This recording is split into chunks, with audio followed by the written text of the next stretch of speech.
Hi guys, this is Virat Kohli and I'm very happy to be chatting to you live here on the Facebook page of the Indian cricket team.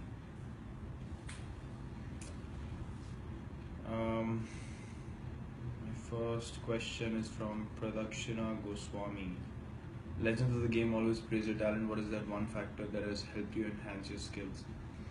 Well, Pradakshina, it's always good to get praise and appreciation from the legends of the game, especially the Indian cricket legends who we have all looked up to while growing up. So it obviously is a big motivation for all of us, and I guess the motivation and the passion to play for your country and to win matches is something that drives you to enhance your skills on a daily basis, because playing at the international level you need to be one step ahead of the opposition, because they're always trying to sort your game out and get you out as soon as possible. So you need to stay a step ahead, and I think that's where the motivation comes from when it comes to enhancing the cricketing skills. So yeah, that is my personal motivation.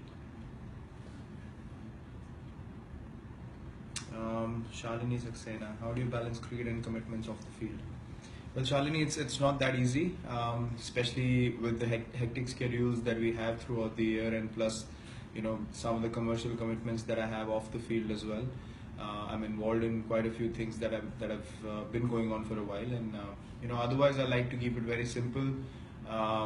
Just get done with work and try to spend as much time as I can with my family, and you just tend to keep going towards a simpler life as it gets hectic and more hectic every day. So it's tough, but I take it as these are 10-12 years of my prime in my career. So these days and these years and these times are never going to come back. So I don't really complain, but yeah, it does get frustrating at times. But yeah, it's a very good question. Mr. Sanjay Bharti. You're a complete batsman going through the purple patch. Do you think you're still a work in progress as a cricketer? Well, Mr. Sanjay, I am work in progress as a cricketer. You always work in progress as an international cricketer, because, as we all know that the opponents are always trying to get you out and trying to outsmart you. So you need to stay one step ahead of them, and yeah. So I feel like I'm learning every day about this game, about new things that I can try out on the field, and definitely, I mean, till the end of your career, you're always work in progress, because there's some things that you're working on every practice session that you go for. So you never take things for granted, and that's what keeps you where you are. Not many are lucky enough to be at the level that we play. So we appreciate that, we understand that, and it's very important to keep improving every day. Next question is from Laddi Sohal. We all love your brotherhood with Yuvraj Singh, and we call this as Virat. Any special words for you? Excited to play with him again in T20s? Good question. I'm very close to him. I've always been very, very fond of him. The way he plays his cricket with a lot of passion, and he's a wonderful human being. Not many people know that. He's been misread, and there've been misconceptions about him in the past, and he's very hardworking, which a lot of people do not know, and he takes a lot of pride in playing for the country. So I personally am very close to him. He's like an elder brother to me, and he's always guided me in the right direction with the things that he's learned in his career, with cricket. So he's a truly special person to know, and I'm really, really excited to be playing again with him in the T20s for India here in Australia. So I wish him all the best, and I can't wait to play alongside him again. Raman Nimje. What was that chat between Faulkner and you in the last match at MCG? Well, that's the kind of banter that keeps going on, in the field. And, well, we all are pretty used to it by now. It's happening, on a regular basis nowadays. Cricket has become really, really competitive, and people will try and disrupt you in any way possible, and the opposition has every right to use that as long as it doesn't cross the line, and you have every right to reply as long as it doesn't cross the line again. So I think there have been a lot of smart comments over the years, and Mine turned out to be a perfectly timed one. I didn't intend to do that. I just said what came to mind, and which was actually not far off from the truth. So yeah, that banter is enjoyable on the field, but at the same time you need to focus on your game. So yeah, that was a fun moment, I guess. Preeti Bala Subramani. How bad is that sledging from Team Australia? We can't hear anything, but seem they constantly trying to engage our batsmen. Do they cross the line? Well, Preeti, I don't think nowadays people cross the line because you have so many cameras and so many mics all around the field that you can't get away with it. It has become really competitive, so they will try and annoy you in every way possible. They're very competitive on the field. They like to talk a lot when you are playing against them, especially when they are fielding. So yeah, they make it very challenging for you. I personally enjoy that environment. I enjoy that challenge, and it's certainly something that I feel is not bad for cricket as far as the competitive aspect of the game is concerned. And no, they do not cross the line. They very well know what to say and how to say it and when to say it. So you have to be smart enough to tackle that and still focus on your game, which, like, as I said, is a challenge, and which is something that I personally really enjoy. Next one is from Nimish Katyal. A lot of great cricketers put a premium on their performances abroad. How important is it for you to perform well outside India? Well, Nimish, I take every game the same way. For me, it does not matter if I'm playing in India, in the subcontinent, or away from the subcontinent or India. I take every game the same way. I want to score runs every game that I play, and I want to win the game for my team every game that I play. So I find it no different. I think it's just putting extra pressure on your head if you start categorizing or breaking up different venues and conditions. I think the cricket is a very simple game, and you need to keep it very simple to succeed in it, and that's something that I try to do on a personal level. Next one is Samarth Kshatriya. Virat bhai, what really kept you going to become the fastest to reach 7,000 in ODIs? Well, Samarth, I never planned it. I never thought about it. As I said, my aim has always been to score as many runs as I can for the team, and try to give my best at every stage that I play. And God's been kind. I've been working hard on my game, and results have followed. And these things are only crossed when you're not focusing on them too much. Suddenly you pop up into a game and you feel like I'm just 20 runs away from 7,000, and you don't even realize things till then. So yeah, that's how it goes. Later on you feel like yeah, it is a very special achievement, but at that time or during series or before a game, you don't tend to plan for these things. So I'm really happy about that, but something that I never really planned. Just one sigh. Hi Virat, why did you become emotional after your 24th century recently? Well, just one time my brother was there to watch the game, and I had told him that I missed out on 100 in the last two games, but I'll score one in front of you.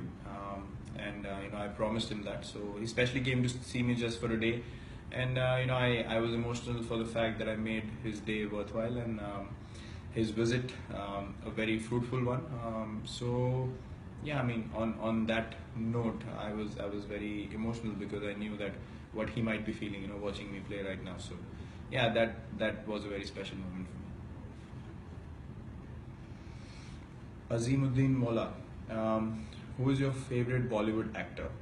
Well, Azim, my favorite Bollywood actor is Amir Khan. I really like his acting skills, and the way he effortlessly, pulls every character and every role off. So I'm a huge admirer of him, and the kind of films he does as well. They always have a message, which I think is a very, very significant thing. Sai Kannan. You have scored test centuries in Adelaide, Johannesburg and Wellington. Where would you place them in terms of the challenges you faced and satisfaction you derived? Very good question. Well, the century in Johannesburg has to be the top amongst the three, because we chose to bat on day one. The wicket was green. The bowling attack was world class. It was challenging, and I hadn't scored runs in the one-day series. There was a bit of controversy before with me getting hit on my ribs, and stuff shown on TV, and yeah, there was a lot of build up before that test match where we were sort of being tagged as not being able to play the bouncy ball and all those sort of things, and I really planned in my head that I really want to make this day count, and yeah, that century was very special for me. The second one would be the second innings in Adelaide last year, just because of the fact that we went for the target, and I didn't plan to sort of think of any sort of milestone. I was only focused on the target, and everything kept flowing that day for me. And yeah, that was one of the best zones I've been in while batting, and in a completely different headspace. And I think Wellington has to be third among those three, because we were just finishing the tour and I wanted to finish off a good note. I had scored 100 in the ODI series, couple of 50s, a 70 in the Test series, and then I wanted to finish off with a Test 100, and that was the last innings in New Zealand. So yeah, I was really delighted with that effort as well. So yeah, this has to be the order. Jessica Rose, what is the most played song on your iTunes? Well, recently I've heard Hello from Adele a lot, and I really like her voice and the versatility in her singing. So I mean, she's probably the best around right now, and yeah, I totally love that song. Gaurav Singh, if there was a movie made on your life, what would the opening scene be? Well, Gaurav, I think the opening scene would be me, hogging some fried food at home, some parathas or stuff like that. A lot of butter, big cans of colas and drinks which I don't even touch now. So yeah, I was a big foodie when I was really small and I was really chubby and fat. And yeah, that I think would be the opening scene of the movie, and yeah, from there on you can start the movie, I guess. Siddesh Gaikwad, what do your teammates have to say about your bowling action? Well, everyone laughs when I come out to bowl. Doesn't matter how serious the situation of the game is. When they see me hold the ball, I mean, everyone turns away and they're all smiling and they're laughing. I know that for a fact. Even I think my bowling action is very, very funny. But I think I get the job done, which is most important. But yeah, if people have some sort of fun watching me bowl, I don't mind. Sharon Martin, is it true that modern cricketers are not well versed on the history of cricket? Are you the one who reads a lot about the game and its rich history? Well, Sharon, I do like to know about the past. I do like to know about the history of the game, what happened when, which were the players that played in what era, and what is the impact they had on the game. I'm quite keen on knowing all these things.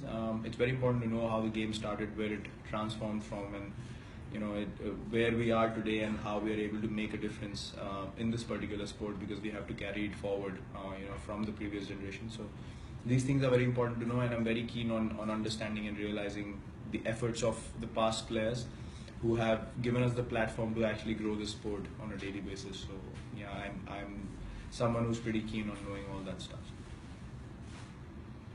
Raj Arora, you have played cricket for a while now and have gone through many ups and downs. What is that one thing that the game has taught you about life?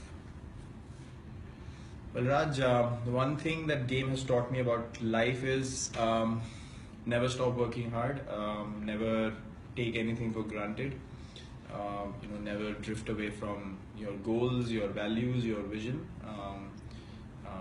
Things can come down very quickly. You need to understand and appreciate the importance of what you have in life, and the sport teaches you that. The moment you get a bit complacent, you go through a path that you can't even imagine. So I think that's a great learning in life, that you have to be boring, you have to be repetitive, but you have to work hard every single day, because it's an opportunity.